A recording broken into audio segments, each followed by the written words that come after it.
सांसद जी, आज आप सुबह पहले डीआईजी के पास गई, फिर आज आप यहाँ पे, क्या पूरा मामला, कल तो मामला होता है? ये थोड़ा पीछे ऐसे करता है ये हम एक प्रकरण था हमारे जिला शामली का, जहाँ पर एक लड़के की हत्या हुई थी। उनकी माताजी और उनके और जो परिजन थे उनके साथ मैं डीआईजी साहब के पास आई थी। हम बाकायदा टाइम लेके आए थे उनसे मिलने के लिए। माताजी की कुछ दिल की मुराद थी जो वो रखना चाहती थी कि निष्पक्ष जांच हो। उन्हें डाउट था कि सही जांच नहीं हो रही है, तो हम आश्वासन लेने आए थे डीआईजी साहब से। उन्होंने बहुत सम्मान किया। उन्होंने माताजी उनके दफ्तर से रोती भी बाहर निकली। तो जब इतनी बात हो गई, हम भी वहां से उठकर आ गए। बाहर खड़े होके हम एक दूसरी एप्लीकेशन बनाने की बात ही कर रहे थे, इतने में वहां भी पुलिस आ गई। फिर जाहिर सी बात है हमारी उनसे बहस हुई कि यहाँ खड़ा रहना भी अपराध है। क्या पीड़ित परिवार डीआईजी के दफ्तर के गेट पे भी नहीं खड़ा हो सकता है? क्या अपनी गुहार लगाने हम कहाँ जाए? आखिर अधिकारी पीड़ित लोगों की बात सुनने के लिए ही तो बैठे हैं।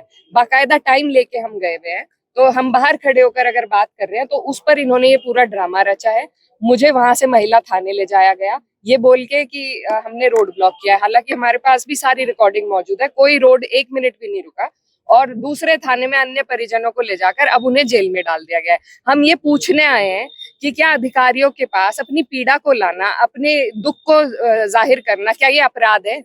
किस अपराध में उन परिजनों को जेल में भेजा गया है? और अगर उन्हें जेल में भेजा गया तो मुझे भी भेजे, नहीं तो उन्हें रिहा करें। यही हमारी मांग है। हम सबको आश्वासन दिया, आप रिहा करने का आश्वासन अभी कोई आश्वासन नहीं मिला है, इसलिए हम यहाँ पर मौजूद हैं और हम यहीं पे रहेंगे। अब आपका जो है अगला स्टेप क्या है? हम यहीं पे हैं जब तक कोई निर्णय नहीं होता है। कोई उन्होंने मर्डर तो करा नहीं है, कोई लूट मार तो करी नहीं है, कब तक जेल में रखेंगे? तब तक हम यहीं रहेंगे। प्रशासन की आपसे क्या रंजिश है, क्या बात है कि आपको इस तरह से? मेरा कोई मामला नहीं है। मैं ये बताना चाहती हूँ कि वो जो महिला है वो पहले से भाजपा की सपोर्टर रही हैं। भाजपा के वो लोग वोटर रहे हैं, कश्यप समाज से हैं। वो मुस्लिम भी नहीं है कि उनके लिए कोई अलग कानून हो। वो कश्यप समाज से हैं, उनकी भी आज पीड़ा का ये हाल है।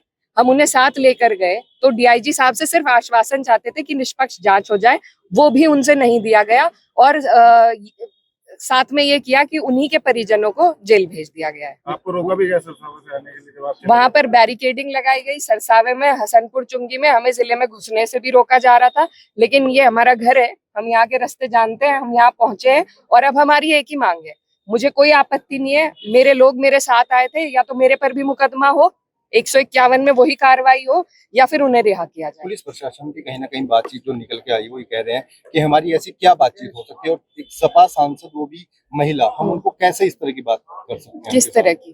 कि उनको जाने के लिए मेरे कह साथ सकते हैं? नहीं, जो महिला मेरे साथ गई थी, जो मृतक की माँ है, जो पीड़िता थी, जो मेरे साथ गई थी, उनको बेइज्जत करके वहां से बाहर निकाला गया। इस हद तक कि वो रोती हुई बुजुर्ग महिला वहां से बाहर निकली।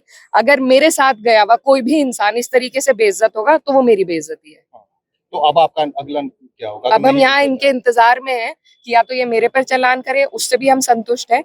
वो नहीं कर सकते तो ये इस बारे में आपको अवगत कराना है कि सूचना मिली कि डीआईजी महोदय के कार्यालय के बाहर कुछ लोगों द्वारा जो है सड़क को रोका गया है, जाम लगाया गया है। तत्काल सूचना मिलने पर पुलिस तत्परता से वहां पहुंची। वहां पर जो है रोड को सुचारू रूप से चलाया गया एवं जो लोग इसमें इन्वॉल्व थे उनके विरुद्ध जो है उचित विधायी कार्रवाई की जाए।